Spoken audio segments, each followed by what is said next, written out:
तो अगर मैं आपसे कहूं कि भगवान मर चुके हैं तो आपको कैसा लगेगा? ऐसी ही एक बात कही थी 1882 में फ्रेडरिक नीचे ने। नीचे एक जर्मन फिलोसोफर हैं जो काफ़ी अलग तरीके से सोचते हैं, बहुत लोग उनको हिटलर का गुरु भी मानते हैं। लेकिन अब जानने की कोशिश करते हैं गॉड इज डेड से क्या मतलब है, उस कॉन्टेक्स्ट को जानने की कोशिश करते हैं। 1882 वो दौर है जब विज्ञान काफ़ी प्रोग्रेस कर चुका है, इंडस्ट्रियलाइजेशन काफ़ी हो चुका है। कुछ दिनों पहले चार्ल्स डार्विन की एक किताब आती है इवोल्यूशन के बारे में, जो बताती है कि जिस तरह से बहुत सारे धर्मों ने बताया है कि इंसान कैसे पैदा हुआ है, उसे भगवान ने नहीं बनाया बल्कि इंसान छोटे छोटे जीवों से इवॉल्व हुआ है। अब ये सारी बातें हो रही होती हैं, तब नीचे ये डिक्लेयर करते हैं कि गॉड इज डेड। अब उस गॉड इज डेड से क्या मतलब है? क्या भगवान वास्तव में मर गए हैं या कुछ और मतलब है? उनका कहने का मतलब था कि जो रिलीजियस फाउंडेशन है सोसाइटी के, जो रिलीजियस वर्ल्ड व्यू है, वो खत्म हो रहा है। उनका कहने का मतलब था जो एब्सोल्यूट मोरालिटी है, जो रिलीजन के बेस पे हम मानते थे कि हमें कंपैशनेट होना चाहिए, हमें काइंड होना चाहिए, जो धर्म बताता था, वो कहीं ना कहीं खत्म। और जब वो ये बताने की कोशिश कर रहे हैं तो वो सेलिब्रेट नहीं कर रहे हैं कि भाई गॉड इज डेड, मतलब ये नहीं है कि भगवान चले गए इस वजह से मैं सेलिब्रेट कर रहा हूँ, बल्कि वो डिस्क्राइब कर रहे हैं, वो डायग्नोसिस कर रहे हैं कि भाई ये चीज़ें हमारे आसपास हो रही हैं, हमें कुछ करना पड़ेगा, हमारे पास क्या ऑप्शंस हैं। तो नीचा उस कॉन्टेक्स्ट में बताने की कोशिश कर। अब इस चीज के बैकग्राउंड को जानने की कोशिश कीजिए कि ऐसा क्या हो रहा था कि गॉड इज डेड की नौबत आ गई। दोस्तों 17वीं शताब्दी से ही आप देखने की कोशिश करेंगे पुनर्जागरण और प्रबोधन का काल जो होता है, रिफॉर्मेशन, एनलाइटनमेंट के दौर के बाद विज्ञान बहुत प्रोग्रेस कर रहा था। रिलीजन जो चीजें बताने की कोशिश कर रहा था वो गलत साबित हो रही थी। चाहे कोपरनिकस की बात करें, चाहे न्यूटन की बात करें, बहुत सारी साइंस में ऐसी डिस्कवरी हो गई थी जो ये साबित करती थी कि जो धर्म बताने की कोशिश करता है वो सही नहीं है और अब हमें नए तरीके से दुनिया देखनी। तो उस विज्ञान ने कहीं ना कहीं धर्म को पीछे ढकेल दिया। फिर दर्शन में भी कुछ चीजें ऐसी हो रही थी जो धर्म को बहुत पीछे ढकेल रही थी, क्योंकि धर्म को नैतिकता का आधार माना जा रहा। डेकार्ट के आने के बाद एक रेशनल स्केप्टिसिज्म आया था कि लोग सवाल करना शुरू कर दिया कि जो भी चीजें तार्किक नहीं है उन पे हम सवाल करेंगे, और धर्म पर बहुत ज्यादा चोट की गई। अब इन चीजों की वजह से जब 1882 में नीचा ये देखते हैं कि भाई आसपास जो लोग हैं वो धर्म को भी नहीं मान रहे हैं, उनका वर्ल्ड व्यू है धर्म को लेके वो क्रम्बल कर चुका है, उनका भरोसा नहीं है धर्म पे, विज्ञान कंप्लीटली अभी ट्रस्टवर्दी नहीं लग रहा है उनको, उस पर भी वो यकीन नहीं कर पा रहे हैं। तो क्या हम किसी गर्त में जा रहे हैं जहां पे हम ना धर्म के हिसाब से चलेंगे ना हम विज्ञान के हिसाब से चलेंगे? तो हमारे पास ऑप्शन क्या है? तो वो 3-4 ऑप्शंस बताते हैं, उसके बाद जो सोल्यूशन बताने की कोशिश करेंगे। तो बताने की कोशिश करेंगे कि इसका इम्प्लीकेशन क्या है। जो चीजें हमारे आसपास हुई हैं कि गॉड पीछे जा रहे हैं, रिलीजन पीछे जा रहा है, एब्सोल्यूट मोरालिटी पीछे जा रही है, तो हमारे पास क्या हो रहा है, इसका फर्क क्या पड़ रहा है। तो पहला बताएंगे कि निहिलिज्म की शुरुआत हो रही है, दूसरा बताएंगे कि मोरल रिलेटिविज्म की शुरुआत हो, तीसरा बताएंगे कि एग्जिस्टेंशियल रिस्पॉन्सिबिलिटी लेने की शुरुआत हो रही है और खुद को रीडिफाइन करने की भी शुरुआत हो रही है। ये बातें बोलेंगे, अब इनको एक एक करके देखते हैं। निहिलिज्म मतलब है कि अब इसकी वजह से क्या हुआ है कि लोगों को ये लगने लगा है कि लाइफ का कोई पर्पस नहीं होता, लाइफ जो होती है वो मीनिंगलेस हो। जिस तरह से धर्म पहले बताता था कि लाइफ का गोल क्या है, कैसे जीना है, कैसे रहना है, वो सारी चीजें अब नहीं है।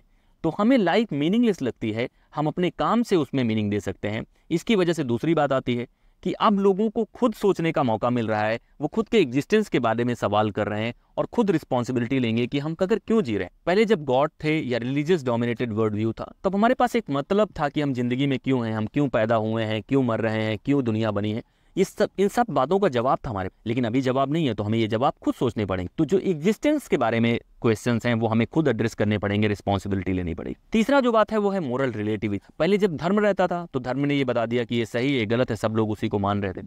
लेकिन आज के दौर पे जब धर्म का जो फाउंडेशन है वो क्रम्बल कर चुका है, गिर चुका है, साइंस उतना एस्टेब्लिश नहीं हुआ है, तो हर इंसान अलग अलग तरीके से जीने की कोशिश कर रहा है। हर इंसान कह रहा है कि भाई मेरी मोरलिटी अलग है, आपकी मोरलिटी अलग है, ये कहने की कोशिश कर रहा है। चौथा जो बात है वो है कि आपको रीडिफाइन करने का मौका मिलेगा कि आप खुद को क्या समझते हैं, क्या आप खुद को धार्मिक समझते हैं, सेकुलर समझते हैं, खुद को साइंटिफिक समझते हैं। ऐसे बहुत सारी मीनिंग होती है जो आप खुद से अटैच कर सकते। तो ये वो टाइम है जहाँ पे नीचे ये कहने की कोशिश करेंगे कि गॉड इज डेड एक फिनोमिना है जो हमारे आसपास हो रहा है, उसकी वजह से क्या क्या चीजें हो रही हैं।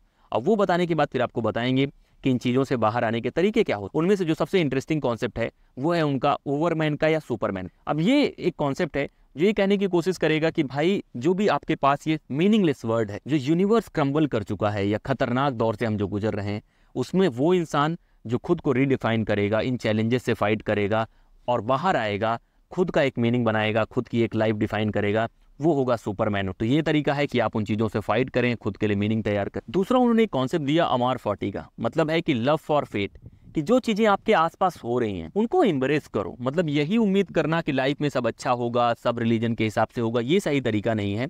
आपके आसपास जो भी कॉम्प्लेक्स चीजें हैं, कॉम्प्लेक्स इमोशंस हैं, जो चीज़ें आपके आसपास बदल रही हैं, उनको एक्सेप्ट करें आप कि भाई चीज़ें ऐसी ही होती हैं। डेथ भी रियलिटी है, आसपास की जितनी चीज़ें हो रही हैं वो भी रियलिटी है, उसको एक्सेप्ट करें और मूव ऑन करें। तीसरा तरीका है विल टू पार। अब इस चीज़ को आपको समझना है कि रियल में इंसान का गोल क्या है, वो सिर्फ रीजन से पता नहीं चलेगा। उसके अंदर का जो इंस्टिंक्ट है पार गेन करने का, पावरफुल होने का, या चीज़ों को कंट्रोल करने का, चीज़ों को रिडिफाइन करने का, वो भी इंसान के अंदर है। और इसी दौर में वो मौका उसके पास है कि वो विल टू पार के माध्यम से इस सारे सिनारियों से बाहर आ सके और खुद को बाहर निकाल। तो ये उनके तरीके हैं गॉड इज डेड का जो कॉन्सेप्ट है उसको एक्सप्लेन करने का, उसके इम्प्लीकेशंस क्या है वो बताने का, फिर उससे बाहर आने के तरीके बता। अभी बहुत इंटरेस्टिंग कॉन्सेप्ट है, क्योंकि जब भी हम गॉड इज डेड की बातें करते हैं तो ज्यादातर लोग इसको जोड़ते हैं कि वो एथीस्ट थे इसलिए वो साबित करने की कोशिश कर रहे थे कि भगवान मर नहीं। वो इस चीज को सेलिब्रेट नहीं कर रहे हैं कि भगवान खत्म हो गए, बल्कि वो इस चीज के बारे में कंसर्न है जो रिलीजियस फाउंडेशन है जो खत्म हो गया है, उसके बाद क्या जगह ले, हम कैसे इस सिचुएशन से निपट सकते हैं। इस तरह के सवालों के जवाब वो देने की कोशिश। तो अगली बार अगर आपको कोई कहे कि भगवान मर चुके हैं तो आपको उसको पूछना है कि भगवान के मरने के बाद क्या हो, हम कैसे टैकल करने वाले हैं उसके बारे में, हम कैसे टैकल करने वाले हैं उस सिचुएशन को जब हमारे पास भगवान नहीं होंगे।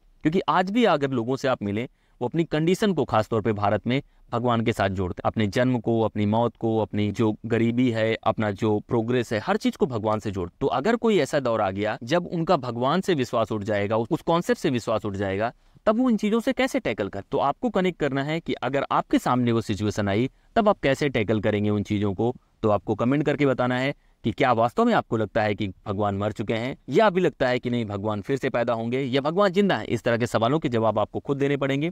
इस वीडियो में इतना ही। लगातार ऐसे वीडियोस आपको मिलते रहेंगे और आपको फिलॉसफी को कनेक्ट करने की कोशिश करनी है जो भी कॉन्सेप्ट आपको मिल रहे हैं। आप कमेंट करके बताइए कि अगला टॉपिक आपको कौन सा चाहिए। इस वीडियो में इतना ही। जय हिंद।